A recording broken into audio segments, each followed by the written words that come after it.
大家好សួស្តីអ្នកទាំងអស់គ្នាថ្ងៃនេះផងដែរខ្ញុំលើកយកភាសាចិនមកចែករំលែកដល់អ្នកទាំងអស់គ្នាបន្តទៀតអញ្ចឹងថ្ងៃនេះយើងរៀនអំពីពាក្យសន្ទនាបន្តទៀតអញ្ចឹងប្រយោគនេះយើងអានថា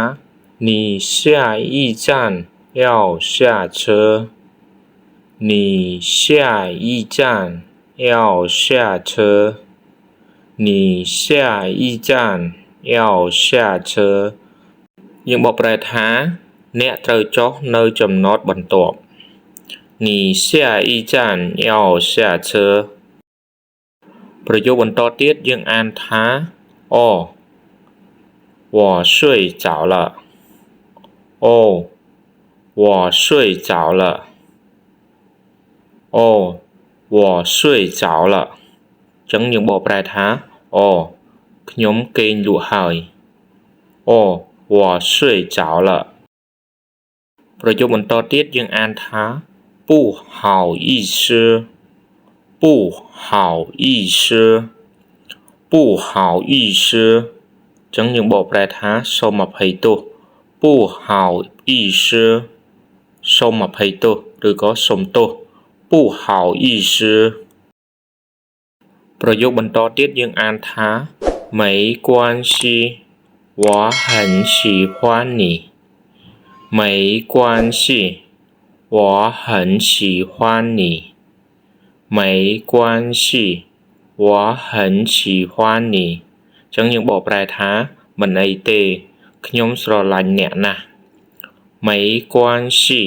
我很喜欢你ប្រយោគបន្តទៀតយើងអានថា今天晚上真的很开心今天晚上真的很开心ចឹងយើងបកប្រែថាយប់នេះពិតជារីករាយខ្លាំងណាស់今天晚上真的很开心យប់នេះពិតជារីករាយខ្លាំងណាស់ប្រយោគបន្តទៀតយើងអានថា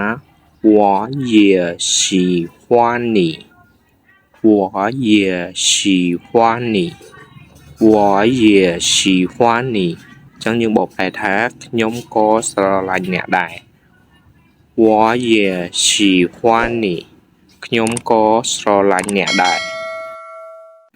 ប្រយោគបន្តទៀតយើងអានថា到站了到站了到站了ចឹងយើងបកប្រែថាដល់ចំណតហើយ到站了ដល់ចំណតហើយ到站了ដល់ចំណតហើយប្រយោគបន្តទៀតយើងអានថា我明天打电话给你我明天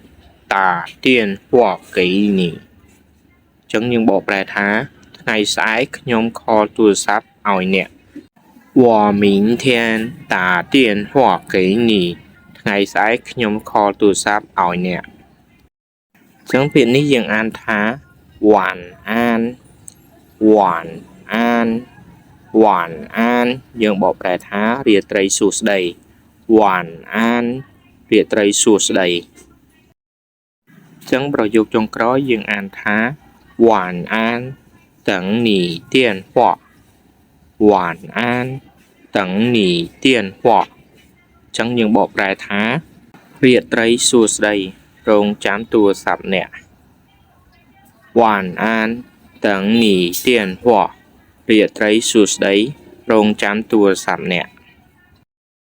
ចឹងការចែករំលែកភាសាចិនរបស់ខ្ញុំបានដល់ទីបញ្ចប់បើសិនជាបងប្អូនចូលចិត្តការចែករំលែករបស់ខ្ញុំកុំភ្លេចជួយ share វីដេអូនេះបន្តផងអរគុណជួបខ្ញុំនៅមេរៀនក្រោយៗទៀតបាយបាយ